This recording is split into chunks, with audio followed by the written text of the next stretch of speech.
Complex systems won't survive the competence crisis. Harold Robertson. Palladium Magazine. June 1, 2023.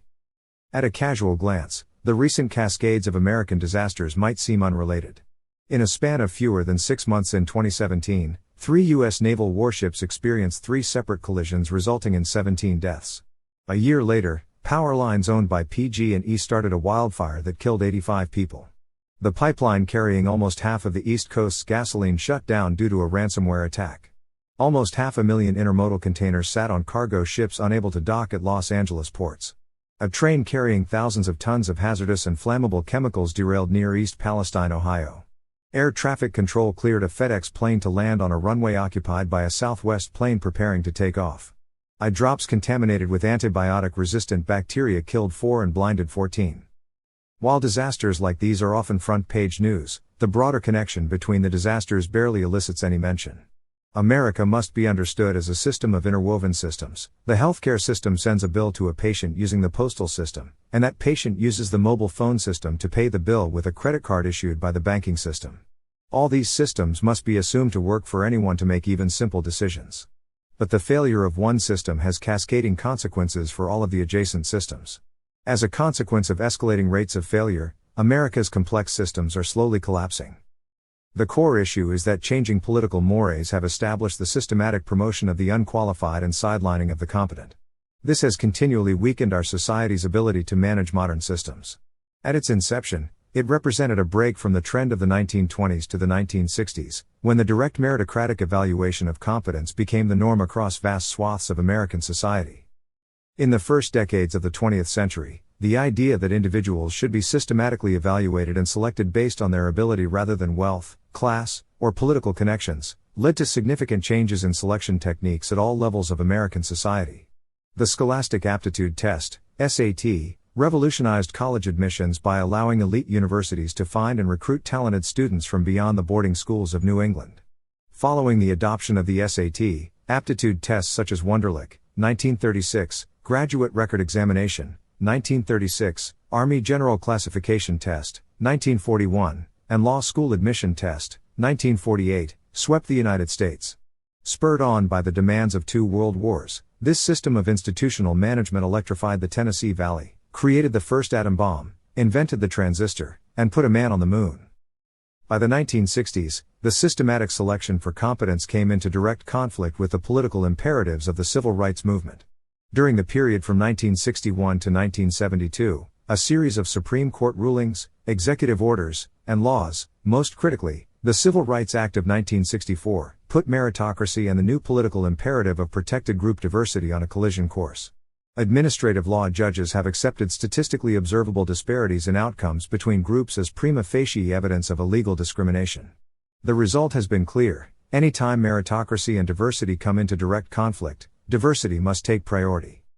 The resulting norms have steadily eroded institutional competency, causing America's complex systems to fail with increasing regularity.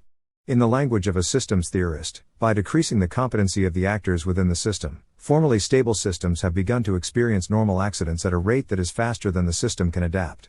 The prognosis is harsh but clear: either selection for competence will return or America will experience devolution to more primitive forms of civilization and loss of geopolitical power. From meritocracy to diversity. The first domino to fall as civil rights-era policies took effect was the quantitative evaluation of competency by employers using straightforward cognitive batteries.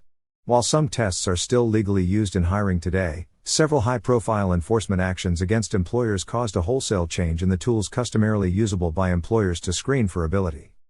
After the early 1970s, employers responded by shifting from directly testing for ability to using the next best thing: a degree from a highly selective university. By pushing the selection challenge to the college admissions offices, selective employers did 2 things: they reduced their risk of lawsuits and they turned the U.S. college application process into a high-stakes war of all against all. Admission to Harvard would be a golden ticket to join the professional managerial class, while mere admission to a state school could mean a struggle to remain in the middle class. This outsourcing did not stave off the ideological change for long. Within the system of political imperatives now dominant in all major U.S. organizations, diversity must be prioritized even if there is a price in competency. The definition of diversity varies by industry and geography. In elite universities, diversity means Black, indigenous, or Hispanic. In California, Indian women are diverse but Indian men are not. When selecting corporate board members, diversity means anyone who is not a straight white man. The legally protected and politically enforced nature of this imperative renders an open dialogue nearly impossible. However diversity itself is defined, most policy on the matter is based on a simple premise: since all groups are identical in talent, any unbiased process must produce the same group proportions as the general population, and therefore, processes that produce disproportionate outcomes must be biased. Prestigious journals like Harvard Business Review are the first to summarize and parrot these views, which then flow down to reporting by mass media organizations like Bloomberg Businessweek. Soon, it joins McKinsey's best practices list and becomes instantiated in corporate policies. Unlike accounting policies, which emanate from the Financial Accounting Standards Board and are then implemented by chief financial officers, the diversity push emanates inside of organizations from multiple power centers, each of which joins in for independent reasons. CEOs push diversity policies primarily to please board members and increase their status. Human resources, HR, professionals push diversity policies primarily to avoid anti-discrimination lawsuits. Business development teams push diversity to win additional business from diversity-sensitive clients, for example government agencies.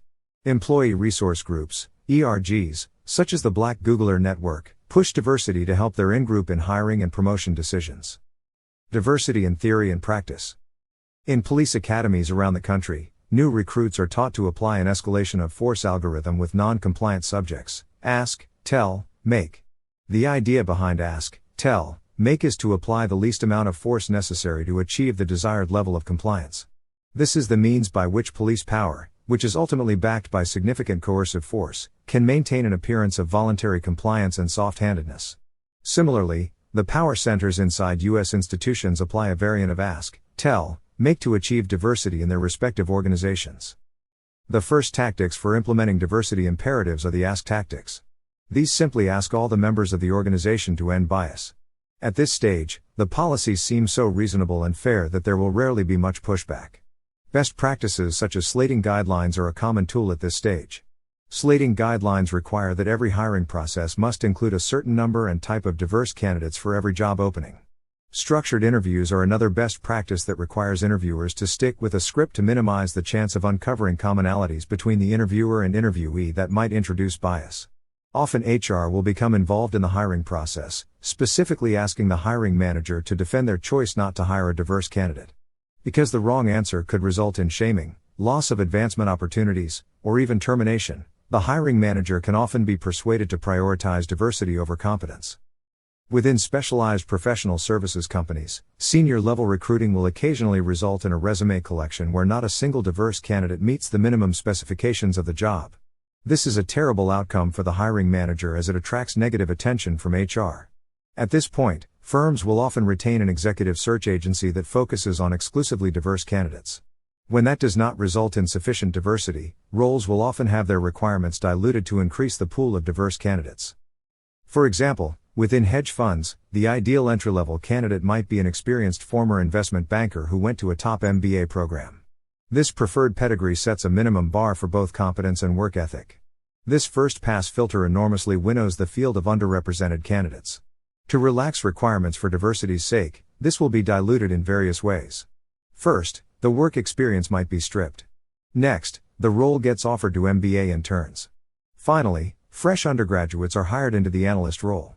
Dilution works not just because of the larger field of candidates it allows for but also because the Harvard Admission Office of 2019 is even more focused on certain kinds of diversity than the Harvard Admission Office of 2011 was. This dilution is not costless. Fewer data points result in a wider range of outcomes and increase the risk of a bad hire. All bad hires are costly, but bad hires that are diverse are even worse. The risk of a wrongful termination lawsuit either draws out the termination process for diverse hires or results in the firm adjusting by giving them harmless busy work until they leave of their own volition. Either way, a terrible outcome for the organizations which hired them.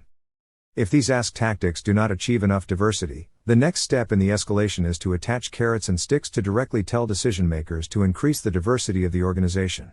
This is the point at which the goals of diversity and competence truly begin displaying significant tension between each other. The first step is the implementation of key performance indicators, KPI, linked to diversity for all managers. Diversity KPIs are a tool to embarrass leaders and teams that are not meeting their diversity targets.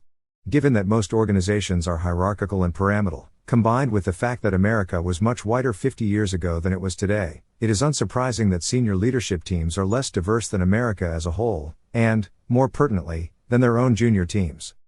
The combination of a pyramid-shaped org chart and a senior leadership team where white men often make up 80% or more of the team means that the imposition of an aggressive KPI sends a message to the layer below them. No white man in middle management will likely ever see a promotion as long as they remain in the organization. This is never expressed verbally. Rather, those overlooked figure it out as they are passed over continually for less competent but more diverse colleagues. The result is demoralization, disengagement, and over time, departure. While all the aforementioned techniques fall into the broad category of affirmative action, they primarily result in slightly tilting the scale toward diverse candidates. The next step is simply holding different groups to different standards. Within academia, the recently filed Students for Fair Admissions v. President and Fellows of Harvard College lawsuit leveraged data to show the extent to which Harvard penalizes Asian and white applicants to help Black and Hispanic applicants. The UC system, despite formally being forbidden from practicing affirmative action by Proposition 209, uses a tool called comprehensive admission to accomplish the same goal. The latest technique, which was recently brought to light, shows UC admissions offices using the applicants' high schools as a proxy for race to achieve their desired goal. Heavily Asian high schools such as Arcadia, which is 68% Asian, saw their UC San Diego acceptance rate cut from 37% to 13%, while the 99% Hispanic Garfield High School saw its UC San Diego acceptance rate rise from 29% to 65%. The preference for diversity at the college faculty level is similarly strong. Jessica Nordell's End of Bias, a beginning heralded MIT's efforts to increase the gender diversity of its engineering department. When applications came in, the dean of engineering personally reviewed every one from a woman. If departments turned down a good candidate, they had to explain why. When this was not enough, MIT increased its gender diversity by simply offering jobs to previously rejected female candidates. While no university will admit to letting standards slip for the sake of diversity, no one has offered a serious argument why the new processes produce higher or even equivalent quality faculty as opposed to simply more diverse faculty. The extreme preference for diversity in academia today explains much of the phenomenon of professors identifying with a minor fraction of their ancestry or even making it up entirely. During COVID-19, the difficulty of in-person testing and online proctoring created a new mechanism to push diversity at the expense of competency: the gradual but systematic elimination of standardized tests as a barrier to admission to universities and graduate schools. Today, the majority of U.S. colleges have either stopped requiring SAT/ACT scores, no longer require them for students in the top 10% of their class, or will no longer consider them. Several elite law schools, including Harvard Law School, no longer require the LSAT as of 2023. With thousands of unqualified law students headed to a bar exam that they are unlikely to pass, the National Conference of Bar Examiners is already planning to dilute the bar exam under the next-gen plan. Specifically, eliminating any aspects of our exams that could contribute to performance disparities will almost definitionally reduce the degree to which the exam tests for competency. Similarly, standards used to select doctors have also been weakened to promote diversity. Programs such as the City College of New York's BS/MD program have eliminated the MCAT requirement. With the SAT now optional, new candidates can go straight from high school to the United States Medical Licensing Examination Step 1 exam in medical school without having gone through any rigorous standardized test whose score can be compared across schools.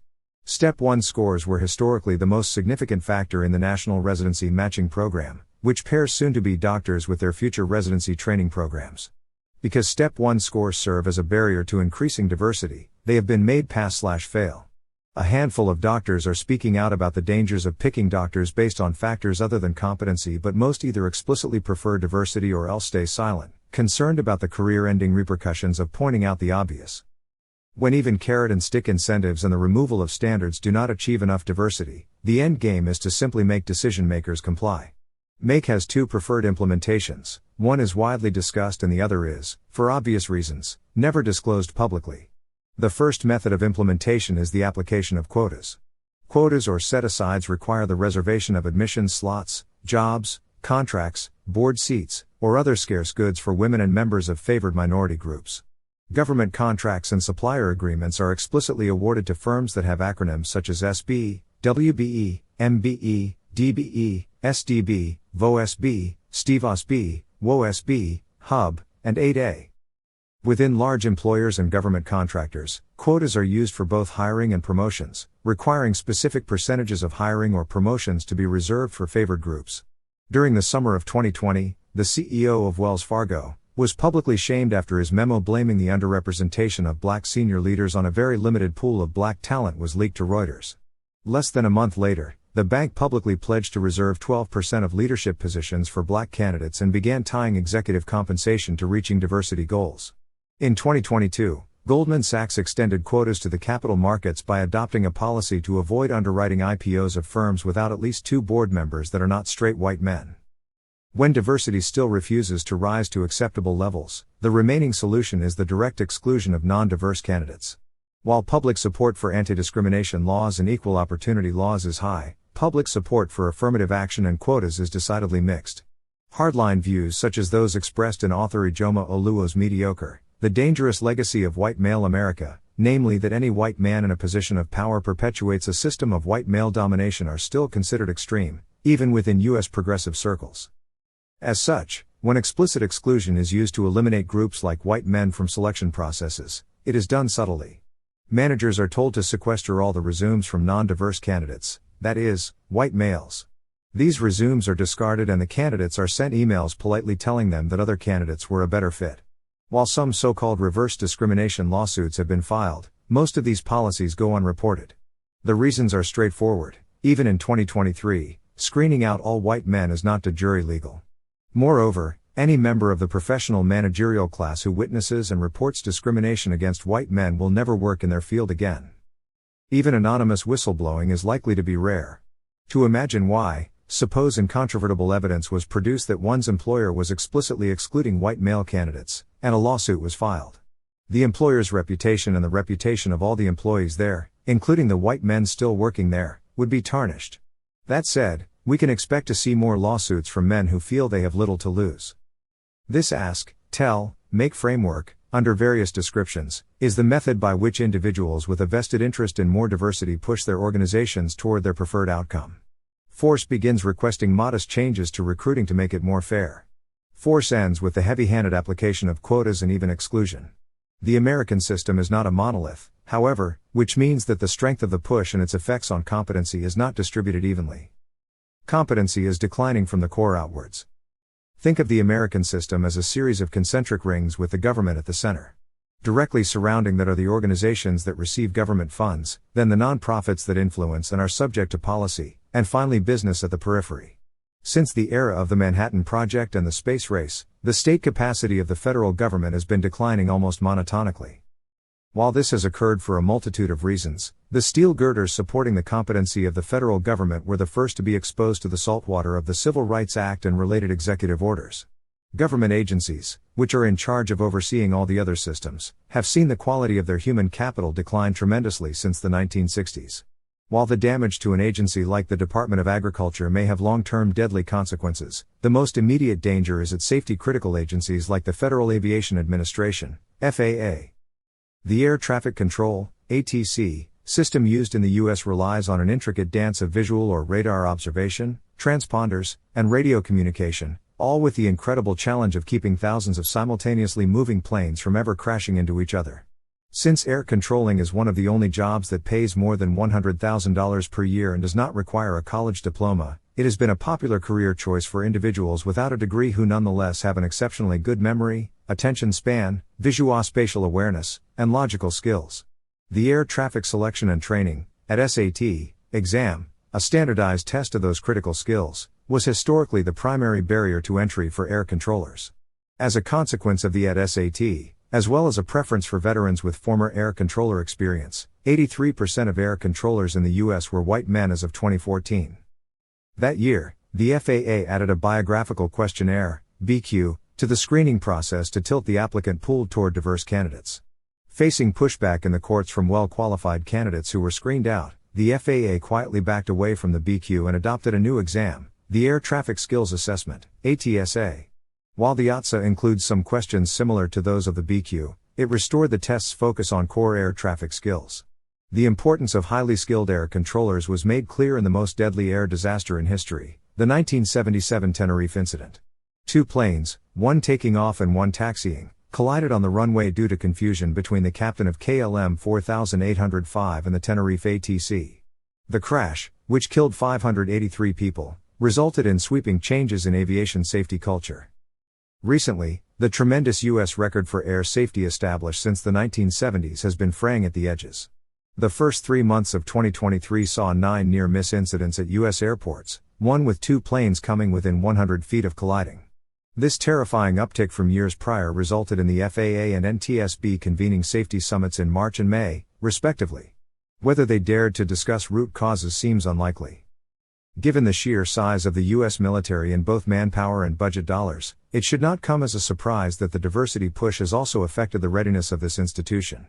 Following 3 completely avoidable collisions of U.S. Navy warships in 2017 and a fire in 2020 that resulted in the scuttling of USS Bonhomme Richard, a $750 million amphibious assault craft, 2 retired Marines conducted off-the-record interviews with 77 current and retired Navy officers.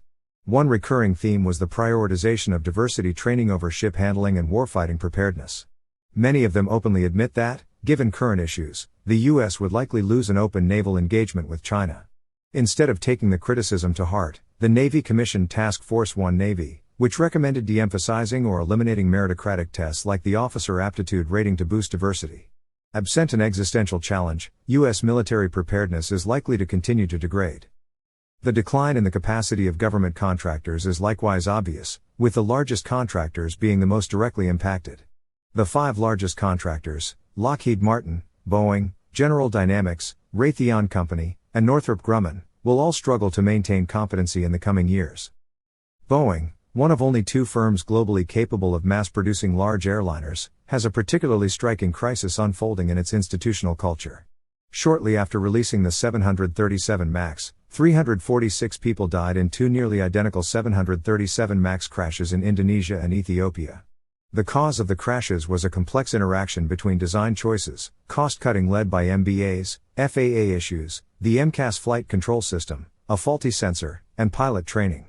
Meanwhile, on the defense side of the business, Boeing's new fuel tanker, the KC-46A Pegasus, is years behind on deliveries due to serious technical flaws with the fueling system, along with multiple cases of foreign object debris left inside the plane during construction, tools, a red plastic cap, and in one case, even trash. Between the issues at ATC and Boeing, damage to the U.S.'s phenomenal aviation safety record seems almost inevitable.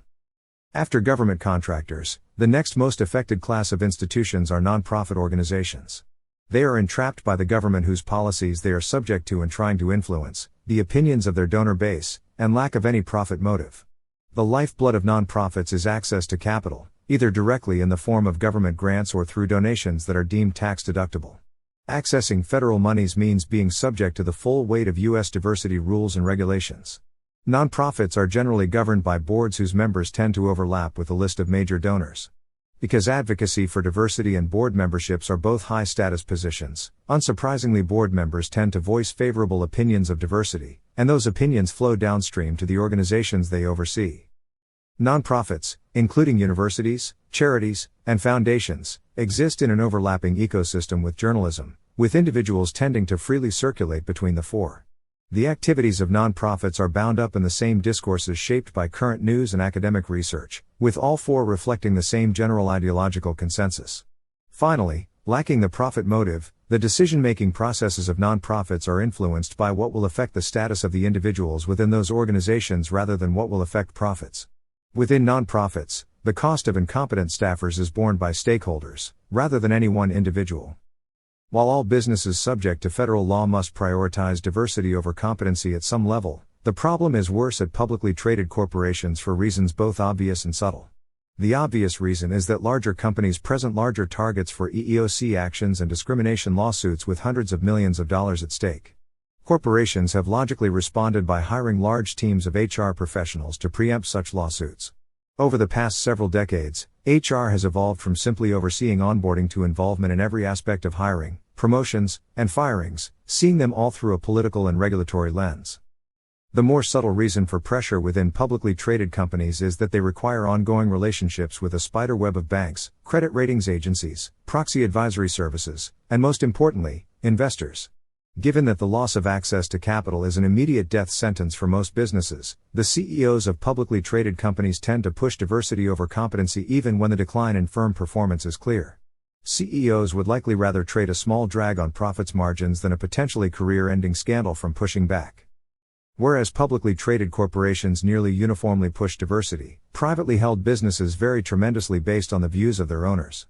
Partnerships such as the Big Four accounting firms and top-tier management consultancies are high status. High-status firms must regularly proclaim extensive support for diversity. While the firms tend to be highly selective, partnerships whose leadership is overwhelmingly white and male have generally capitulated to the zeitgeist and are cutting standards to hit targets. Firms often manage around this by hiring for diversity and then putting diversity hires into roles where they are the least likely to damage the firm or the brand. Somewhat counterintuitively, firms with diverse founders are often highly meritocratic, as the structure harnesses the founders' desire to make money and shields them from criticism on diversity issues. The most notable example of a diverse meritocracy is Vista Equity Partners, the large private equity firm founded by Robert F. Smith, America's wealthiest black man. Robert F. Smith is one of the most vocal advocates for and philanthropists to historically black U.S. colleges and universities. It would be reasonable to expect Vista to prioritize diversity over competency in its portfolio companies. However, Vista has instead been profiled for giving all portfolio company management teams the criteria cognitive aptitude test and ruthlessly culling low performers. Given the amount of value to be created by promoting the best people into leadership roles of their portfolio companies, one might imagine this to be low-hanging fruit for the rest of private equity, yet Vista is an outlier. Why Vista can apply the COT without a public outcry is obvious. The other firms that tend to still focus on competency are those that are small and private. Such firms have two key advantages: they fall below the 15-employee threshold for the most onerous EEOC rules, and the owner can usually directly observe the performance of everyone inside the organization. Within small firms, underperformance is usually obvious. Tech startups, being both small and private, would seem to have the right structure to prioritize competency. The American system is cracking. Promoting diversity over competency does not simply affect new hires and promotion decisions. It also affects the people already working inside of America's systems. Morale and competency inside U.S. organizations are declining. Those who understand that the new system makes it hard or impossible for them to advance are demoralized, affecting their performance. Even individuals poised to benefit from diversity preferences notice that better people are being passed over and the average quality of their team is declining. High performers want to be on a high-performing team. When the priorities of their organizations shift away from performance, high performers respond negatively. This effect was likely seen in a recent paper by McDonald, Kieves, and Westphal. The paper points out that white male senior leaders reduce their engagement following the appointment of a minority CEO. While it is possible that author Ijoma Oluo is correct, and that white men have so much unconscious bias raging inside of them that the appointment of a diverse CEO sends them into a tailspin of resentment, there is another more plausible explanation. When boards choose diverse CEOs to make a political statement, high performers who see an organization shifting away from valuing honest performance respond by disengaging. Some demoralized employees, like James Damore in his now famous essay, Google's Ideological Echo Chamber, will directly push back against pro-diversity arguments. Like James, they will be fired. Older, demoralized workers, especially those who are mere years from retirement, are unlikely to point out the decline in competency and risk it costing them their jobs. Those who have a large enough nest egg may simply retire to avoid having to deal with the indignity of having to attend another inclusive leadership seminar. As older men with tacit knowledge either retire or are pushed out, the burden of maintaining America's complex systems will fall on the young.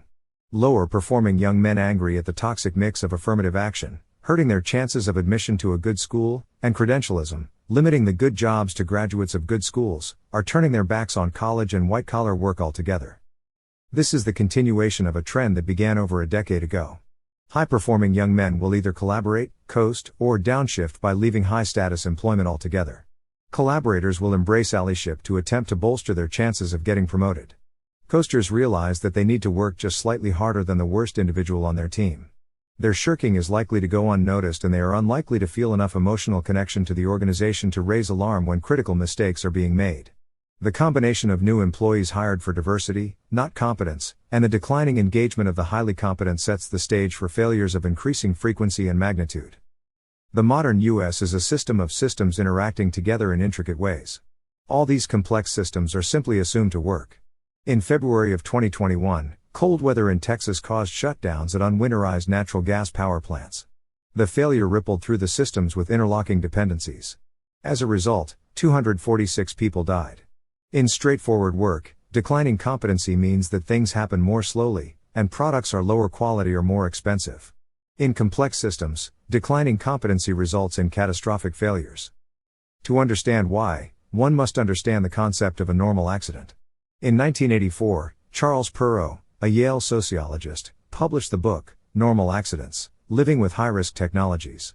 In this book, Perrow lays out the theory of normal accidents. When you have systems that are both complex and tightly coupled, catastrophic failures are unavoidable and cannot simply be designed around. In this context, a complex system is one that has many components that all need to interact in a specified way to produce the desired outcome. Complex systems often have relationships that are nonlinear and contain feedback loops. Tightly coupled systems are those whose components need to move together precisely or in a precise sequence. The 1979 Three Mile Island accident was used as a case study. A relatively minor blockage of a water filter led to a cascading series of malfunctions that culminated in a partial meltdown. In A Demon of Our Own Design, author Richard Bookstaber added two key contributions to Perrow's theory. First, that it applies to financial markets, and second, that regulation intended to fix the problem may make it worse. The biggest shortcoming of the theory is that it takes competency as a given. The idea that competent organizations can devolve to a level where the risk of normal accidents becomes unacceptably high is barely addressed. In other words, rather than being taken as absolutes, complexity and tightness should be understood to be relative to the functionality of the people and systems that are managing them. The US has embraced a novel question: what happens when the men who built the complex systems our society relies on cease contributing and are replaced by people who were chosen for reasons other than competency? The answer is clear: catastrophic normal accidents will happen with increasing regularity. While each failure is officially seen as a separate issue to be fixed with small patches, the reality is that the whole system is seeing failures at an accelerating rate, which will lead in turn to the failure of other systems. In the case of the Camp Fire that killed 85 people, PG&E fired its CEO, filed Chapter 11, and restructured. The system's response has been to turn off the electricity and raise wildfire insurance premiums. This has resulted in very little reflection. The more recent coronavirus pandemic was another teachable moment.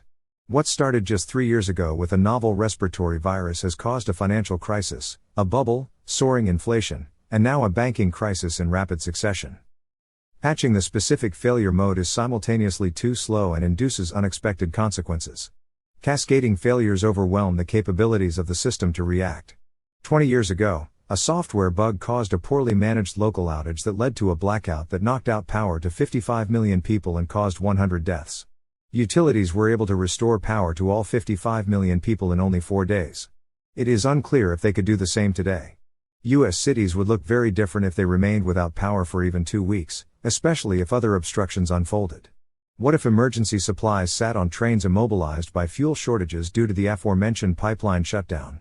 The preference for diversity over competency has made our system of systems dangerously fragile. Americans living today are the inheritors of systems that created the highest standard of living in human history. Rather than protecting the competency that made those systems possible, the modern preference for diversity has attenuated meritocratic evaluation at all levels of American society. Given the damage already done to competence and morale combined with the natural exodus of baby boomers with decades worth of tacit knowledge, the biggest challenge of the coming decades might simply be maintaining the systems we have today. The path of least resistance will be the devolution of complex systems and the reduction in the quality of life that entails. For the typical resident in a second-tier city in Mexico, Brazil, or South Africa, power outages are not uncommon, tap water is probably not safe to drink, and hospital-associated infections are common and often fatal. Absent a step change in the quality of American governance and a renewed culture of excellence, they prefigure the country's future.